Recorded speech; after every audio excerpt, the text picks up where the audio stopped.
Bonjour Louise, dernière ligne droite avant la Palme d'Or, ce sera samedi soir.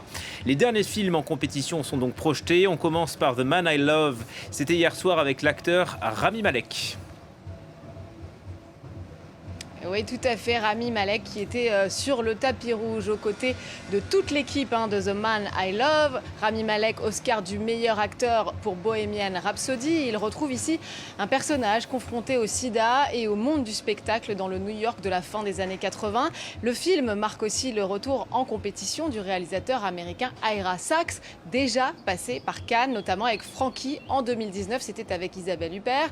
Alors au centre du récit, un acteur de théâtre malade qui tente de continuer à aimer, à créer et à monter sur scène malgré la gravité de la situation. Mais je dois vous dire que sur La Croisette, les réactions sont assez partagées, notamment à cause du scénario un peu plat et le mélange entre drame intime et passages musicaux pas toujours convaincants. Difficile aussi de ne pas penser au Freddie Mercury de Bohemian Rhapsody. La comparaison ne sert pas vraiment Rami Malek qui rejoue un peu la même partition mais en moins bien. On va découvrir quelques images du film et justement écouter Rami Malek qui lui aussi a évidemment fait le rapprochement entre les deux rôles. Au début, quand j'ai lu le scénario, je me suis dit « Oh, je ne peux pas faire ça. Il y a trop de similitudes. » Puis j'ai commencé à découvrir que ces hommes étaient similaires, mais qu'ils étaient aussi complètement différents. Freddie est une icône, une légende, qui avait vraiment un but. Alors que Jimmy est juste à la recherche de créativité, d'amour, d'intimité, de joie et de plaisir à chaque instant. But if you're playing a woman, you stress the gentle curves of the body movement in a figure eight. Right? The head moves in a figure eight. The shoulders move like a figure eight. The torso moves like a figure eight. And your steps move like a figure eight. If you're able to add all that as you move your whole body, the illusion of the feminine is created. Look at that. Kiss that shoulder. Kiss it. On passe à Coward, Louise, qui raconte un amour dans les tranchées de la Première Guerre mondiale. Tout à fait, Coward de Lucas Dont à 34 ans. Il faut noter que le cinéaste belge a vu ses 3 premiers films sélectionnés ici à Cannes. En 2018 d'abord, Girl, son premier long métrage sur une jeune fille transsexuelle présentée à Un certain regard, repartait avec la Caméra d'Or. De retour en compétition officielle avec Close en 2022, il remporte cette fois le Grand Prix ex aequo et il est donc cette année à nouveau en lice pour la Palme d'Or avec Coward.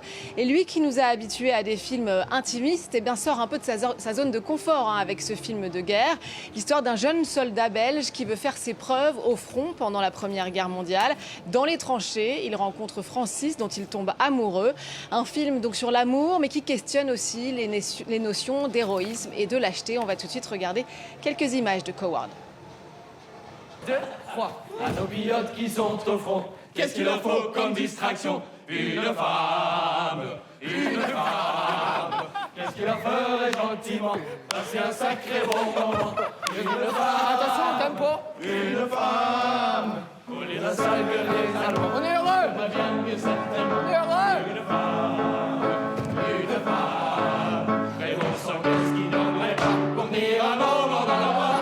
Une femme, une femme, une femme, une femme.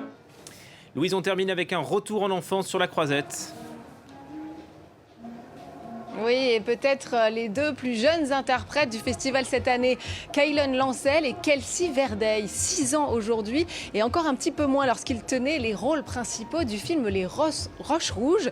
Ils sont Géo et Eve, 2 enfants qui, un été sur la Côte d'Azur, se rencontrent sur un rocher depuis lequel ils s'amusent à sauter dans la mer. C'est signé Bruno Dumont, réalisateur singulier à qui on doit notamment Petit Quinquin, Maloute et l'Empire.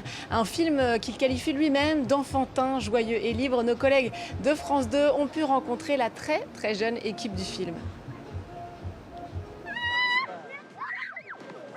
Eric, Mohamed, Kayla, Kelsey, Louise. C'est ton premier film? Non, j'en ai déjà fait plein. Le train, il va en Italie. Il va qu'on y aille.